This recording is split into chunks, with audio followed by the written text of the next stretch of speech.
يا سعة الفضاء الرحيم الفسيح فبالله كم تستطيع. السلام علیکم، میرا نام عبدالرحیم ہے. میں مختلف احادیث کی کتابوں سے مختلف ٹاپکس پہ ویڈیوز بنا رہا ہوں. تو امام ابو یعلا موصلی کی جو مجموعہ احادیث ہیں ان سے کچھ حدیثیں ہیں. اعوذ باللہ من الشیطان الرجیم، بسم اللہ الرحمن الرحیم. حدیث نمبر 1206. حضرت ابو سعید خدری رضی اللہ تعالیٰ عنہ فرماتے ہیں کہ حضور صلی اللہ علیہ وسلم نے مٹکے کی نبیذ سے منع فرمایا. ایک اور حدیث ہے 1207. حضرت ابو سعید خدری رضی اللہ تعالیٰ عنہ فرماتے ہیں کہ حضور صلی اللہ علیہ وسلم نے فرمایا تم میں سے کسی کو حق بات کہنے سے کوئی رکاوٹ نہ ہو لوگوں کے خوف سے، جب اس کو حق معلوم ہو جائے ہو یا اس کو جانتا ہو یا اس کو دیکھا ہو اور اس کو سنا ہو.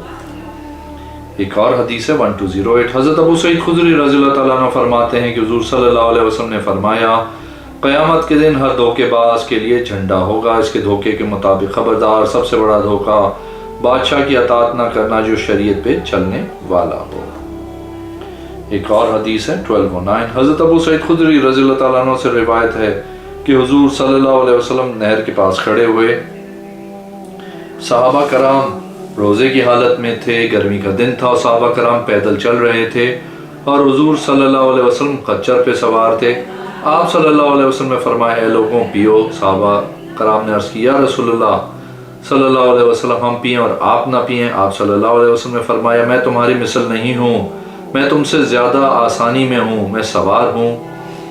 صحابہ کرام رضی اللہ تعالیٰ عنہ نے پینے سے انکار کیا تو نبی کریم صلی اللہ علیہ وسلم نے اپنی ران کو لپیٹا. آپ صلی اللہ علیہ وسلم خچر سے نیچے اترے اور آپ صلی اللہ علیہ وسلم نے پانی پیا. صحابہ کرام رضی اللہ تعالیٰ عنہ نے بھی پانی پیا، حالانکہ آپ نے پانی پینے کا ارادہ نہیں کیا تھا. ایک اور حدیث ہے 1211. حضرت ابو سعید خدری رضی اللہ تعالیٰ عنہ فرماتے ہیں حضور صلی اللہ علیہ وسلم نے فرمایا آخری زمانے میں خلیفہ ہوگا، وہ مال دے گا، وہ شمار نہیں کرے گا. ایک اور حدیث ہے 1212. حضرت ابو سعید خدری رضی اللہ تعالیٰ عنہ فرماتے ہیں کہ حضور صلی اللہ علیہ وسلم نے فرمایا چاندی کے بدلے چاندی، سونے کے بدلے سونا برابر فروخت کرو. جس نے زیادہ کیا یا زیادہ کروایا اس نے سود لیا، لینے والے اور دینے والا برابر. ایک اور حدیث ہے 1213. حضرت ابو سعید خدری رضی اللہ تعالیٰ عنہ فرماتے ہیں کہ حضور صلی اللہ علیہ وسلم نے ابن سعید سے جنت کی مٹی کے متعلق پوچھا. اس نے کہا سفید اور خالص مشک کی خوشبو کی طرح ہے. حضور صلی اللہ علیہ وسلم نے فرمایا سچ کہا ہے. ایک اور حدیث ہے 1214. حضرت ابو سعید خدری رضی اللہ تعالیٰ عنہ فرماتے ہیں کہ حضور صلی اللہ علیہ وسلم نے فرمایا جب اہل جنت جنت میں داخل ہوں گے اور اہل دوزخ دوزخ میں داخل ہوں گے، اللہ تبارک و تعالیٰ فرمائے گا جس کے دل میں ذرہ برابر بھی بھلائی ہے اس کو جہنم سے نکال دو. وہ نکالیں گے اس حالت میں کہ وہ جل کے کوئلے کی طرح کالے ہو گئے ہوں گے. ان کو نہر میں ڈالا جائے گا. ان کو نہر حیات کہا جاتا ہے. اس کو نہر حیات کہا جاتا ہے، یعنی وہ سیلاب کے کوڑے کرکٹ میں اگنے والے دانے کی طرح اگیں گے. یا کہا حمیل الشیخ، نباتات جسے جانور کھاتے ہیں. حضرت ابو عمر کو شک ہے تو رسول اللہ صلی اللہ علیہ وسلم نے فرمایا کیا لوگوں نے ان کی طرف نہیں دیکھا؟ وہ زرد رنگ بل کھائے ہوئے آگ اگ رہے ہوں گے. ایک اور حدیث ہے 1215. حضرت ابو سعید خدری رضی اللہ تعالیٰ عنہ فرماتے ہیں کہ حضور صلی اللہ علیہ وسلم نے ابن سعید سے کہا تو نے کیا دیکھا ہے؟ اس نے کہا میں نے دیکھا کہ عرش پانی پہ ہے اور اس کے ارد گرد سانپ ہیں. حضور صلی اللہ علیہ وسلم نے فرمایا اس نے ابلیس کا عرش دیکھا ہے. ایک اور حدیث ہے 1216. حضرت ابو سعید خدری رضی اللہ تعالیٰ عنہ فرماتے ہیں کہ حضور صلی اللہ علیہ وسلم نے فرمایا جس نے بسم اللہ الرحمن الرحیم نہیں پڑھی اس کا وضو کامل نہیں. وضو ہو جائے گا، صرف اس کی ان اعضاء کے گناہ معاف ہوں گے جو آزاد ہوئے. اگر بسم اللہ پڑھ کے وضو کرتا اللہ اس کے لیے سارے جسم کے گناہ معاف کر دیتا. ایک اور حدیث ہے 1217. حضرت ابو سعید خدری رضی اللہ تعالیٰ عنہ فرماتے ہیں کہ حضور صلی اللہ علیہ وسلم نے فرمایا مریض کی عادت کیا کرو، جنازہ پڑھو تاکہ تم کو آخرت یاد آئے. ایک اور حدیث ہے 1218. حضرت ابو سعید خدری رضی اللہ تعالیٰ عنہ فرماتے ہیں کہ حضور صلی اللہ علیہ وسلم نے منع فرمایا مٹکے اور دیا و مصفت کے برتن میں نبید بنانے سے اور خشک و تر کھجوروں سے نبید بنانے سے. ایک اور حدیث ہے 1220. حضرت ابو سعید خدری رضی اللہ تعالیٰ عنہ فرماتے ہیں کہ حضور صلی اللہ علیہ وسلم کے پاس ایک آدمی آیا، اس نے عرض کی کون سے لوگ بہتر ہیں؟ آپ صلی اللہ علیہ وسلم نے فرمایا وہ آدمی جو اپنی جان و مال سے اللہ کی راہ میں جہاد کرتا ہے، اور ایک وہ آدمی جو کسی جنگل میں اللہ کی عبادت کرتا ہے اور اس نے لوگوں کو چھوڑ دیا ہوتا ہے تاکہ لوگ اس کے شر سے بچتے رہیں۔ ایک اور حدیث ہے 1221، حضرت ابو سعید خدری رضی اللہ تعالیٰ عنہ فرماتے ہیں کہ حضور صلی اللہ علیہ وسلم کے پاس ایک آدمی کھجور لے کے آیا، آپ صلی اللہ علیہ وسلم نے اس کو ناپسند کیا۔ آپ صلی اللہ علیہ وسلم نے فرمایا یہ کہاں سے لے کر آیا ہے؟ اس نے عرض کی میں نے 2 سا لیے، اس میں سے 1 سا کھجور دے کر آپ صلی اللہ علیہ وسلم نے فرمایا تو نے اضافہ کیا، سود کا کاروبار کیا اور اضافہ کیا۔ ایک اور حدیث ہے 1222، حضرت ابو سعید خدری رضی اللہ تعالیٰ عنہ فرماتے ہیں کہ میں ہمیشہ نہیں نکالوں گا مگر 1 سا۔ ہم حضور صلی اللہ علیہ وسلم کے زمانے میں 1 سا نکالتے تھے کھجور سے یا جو سے یا پنیر سے، کشمش سے۔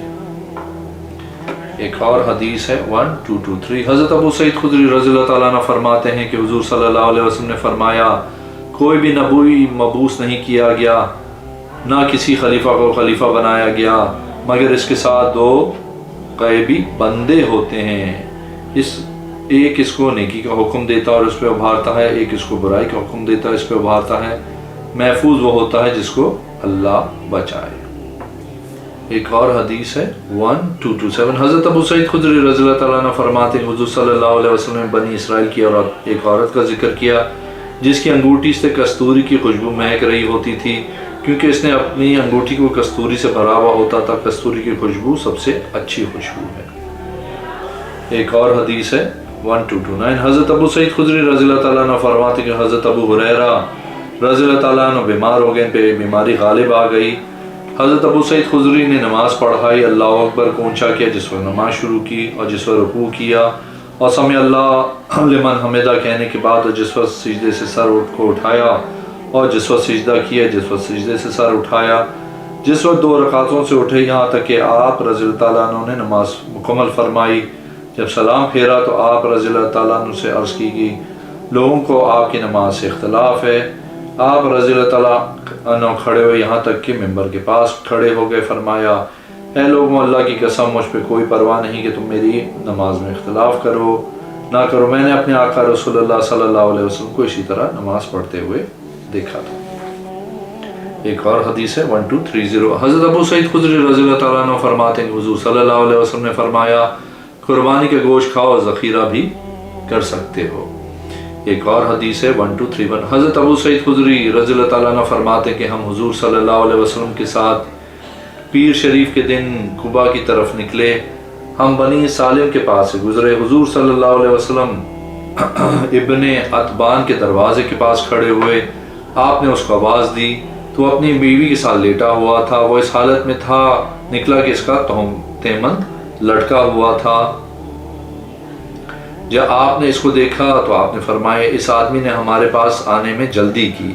ابن عتبان نے عرض کی یا رسول اللہ صلی اللہ علیہ وسلم آپ بتائیں ایک آدمی جب اپنی بیوی کے پاس ہو اسے پانی نہ نکلے تو وہ غسل فرض ہے؟ آپ صلی اللہ علیہ وسلم نے فرمایا پانی سے ہے۔ ایک اور حدیث ہے 1232، حضرت ابو سعید خدری رضی اللہ تعالیٰ عنہ فرماتے ہیں کہ حضور صلی اللہ علیہ وسلم نے فرمایا کسی مومن مرد کو غم و پریشانی تکلیف پہنچتی ہے یہاں تک کہ کانٹا بھی اگر چبھتا ہے اللہ عز و جل اس کے ذریعے اس کی غلطیاں معاف کر دیتا ہے۔ ایک اور حدیث ہے 1233، حضرت ابو سعید خدری رضی اللہ تعالیٰ عنہ فرماتے ہیں کہ میں نے حضور صلی اللہ علیہ وسلم سے اس منبر پہ فرماتے ہوئے سنا ہے کہ آپ صلی اللہ علیہ وسلم نے فرمائے لوگوں کا کیا حال ہے جو کہتے ہیں کہ رسول اللہ صلی اللہ علیہ وسلم کی رحمت لوگوں کو فائدہ نہیں دے گی، کیوں نہیں؟ اللہ کی قسم میری رحمت دنیا آخرت میں مل رہی ہے، اے لوگوں میں تمہارا حوض میں انتظار کروں گا جب تم آؤ گے۔ ایک آدمی نے عرض کی یا رسول اللہ صلی اللہ علیہ وسلم میں فلاں بن فلاں ہوں، دوسرے آدمی نے کہا میں فلاں بن فلاں ہوں۔ میں نے ان کو کہا بہرحال میں تمہارا نسب پہچانتا ہوں لیکن تم میرے بعد بدعت ایجاد کرو گے اور تم ایڑیوں کے بل پلٹو گے۔ ایک اور حدیث ہے 1234، حضرت ابو سعید خدری رضی اللہ تعالیٰ عنہ فرماتے ہیں حضور صلی اللہ علیہ وسلم نے فرمایا اپنے مردوں کو لا الہ الا اللہ کہنے کی تلقین کرو۔ ایک اور حدیث ہے، حدیث نمبر 1237۔ حضرت ابو سعید خدری رضی اللہ تعالیٰ عنہ سے روایت ہے کہ حضور صلی اللہ علیہ وسلم نے ہمیں خطبہ دیا۔ آپ نے فرمایا مجھے تم پہ دنیا کی زینت و خوبصورتی کا اندیشہ ہے۔ ایک آدمی نے آپ صلی اللہ علیہ وسلم سے عرض کی، یا رسول اللہ صلی اللہ علیہ وسلم کیا خیر شر لاتی ہے؟ آپ اس کا جواب دینے سے خاموش رہے۔ ہم نے دیکھا کہ آپ پہ وحی نازل ہو رہی ہے۔ آپ سے عرض کی گئی، یا رسول اللہ کیا وجہ ہے کہ اللہ کا بھیجا ہوا گفتگو نہیں کرتا ہے اور آپ گفتگو کرتے ہیں؟ حضور صلی اللہ علیہ وسلم سے وحی کی کیفیت چلی گئی تو آپ صلی اللہ علیہ وسلم اپنے آپ سے پسینہ صاف کر رہے تھے۔ آپ صلی اللہ علیہ وسلم نے فرمایا سائل کہاں ہے؟ ہم نے دیکھا کہ آپ اس کی تعریف کر رہے ہیں۔ آپ نے فرمایا بے شک بھلائی شر نہیں لاتی ہے، بے شک موسم ربی گھاس کا اگاتا ہے، یہ گھاس اگاتی ہے، وہ کھا جاتی ہے یا ختم ہو جاتی ہے۔ کیا تم نہیں دیکھتے کہ جانور سرسبز کھاتا ہے یہاں تک کہ اس کے پیٹ کے دونوں طرف بھر جاتے ہیں؟ وہ صبح کرتی ہے تو اس کا پیٹ خالی ہو جاتا ہے، وہ پیشاب کرتی ہے پھر چرتی ہے۔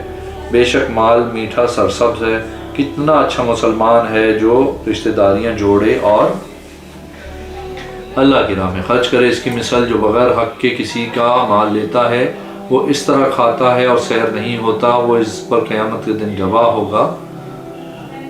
زبیر فرماتے ہیں خبتا اور وہ خبتا ہے۔ ایک اور حدیث ہے 1239۔